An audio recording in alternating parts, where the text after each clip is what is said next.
وننزل من القرآن ما هو شفاء ورحمة للمؤمنين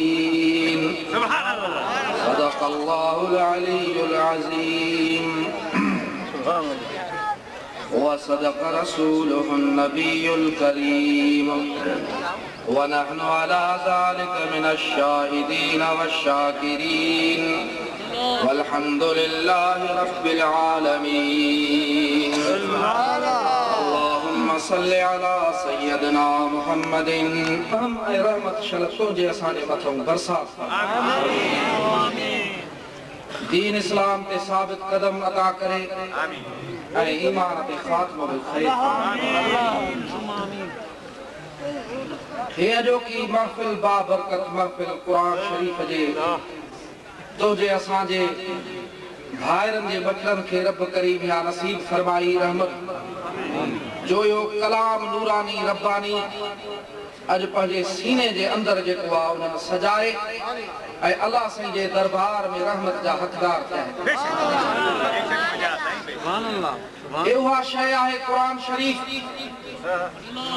जेको हिन ज़मीन आसमान जो हक़ीक़ी सिज आहे इन्ही कुरान शरीफ जे तुफेले अज तू असां हिते उहा रोशनाई आहे जो तोखे असां खे हराम ऐं हलाल जी साञा जेकर खुदा ना ख़ास्ता कुरान शरीफ न हुजे त जीजल अमड़ ऐं भेण जी बि जेकर शुनास इंसाननि में न रहे ॿिन्ही जहाननि जा सरदार सल्लल्लाहु अलैहि वसल्लम फरमाइनि था पिया पंहिंजे सहाबा किराम खे पिया फरमाइनि त जीअं लोह खे कट लॻंदी आहे ज़ंग लॻंदो आहे इन कट खे दूर करण वारी बि का शइ आहे त दीन ऐं दुनिया जे असली हकीम ऐं तबीब हज़रत हबीब करीम सल्लल्लाहु अलैहि वसल्लम फरमायो त हाओ हिकिड़ियूं ॿ शयूं आहिनि इहे क़ल्बनि जे ज़ंग खे ख़त्म करे छॾियूं ऐं क़ल्बनि में नूरानियत अची वेंदी आहे पाण फरमाइनि था हिकिड़ो अथव मौत खे यादि करणु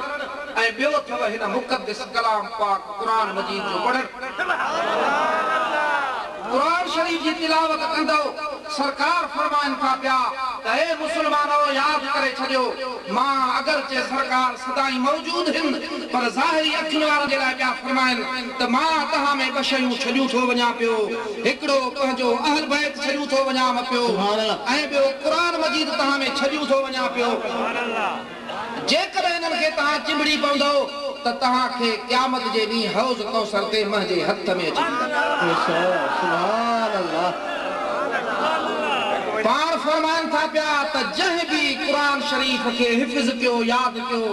मता सम्झे तूं असां सम्झूं त मदरसे जे नुखुनि ते वेही जन ख़ैरात जूं मानियूं खाई क़ुरान शरीफ़ खे यादि कयो आहे इन्हनि जो को तो असां वटि क़दुरु नाहे त को अॻिते बि क़दुरु न हूंदो पर सरकार फरमाइनि था पिया त क़ुरान शरीफ़ जे यादि करण वारे जी उहा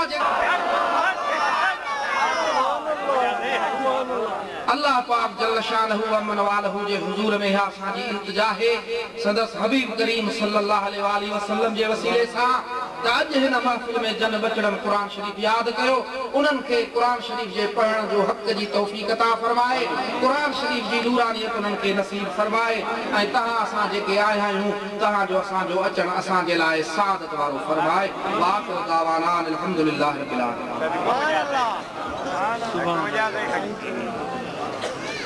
मियां मंजूर अल मारूफ मिस्किन साईं जे तव्हां जाॾो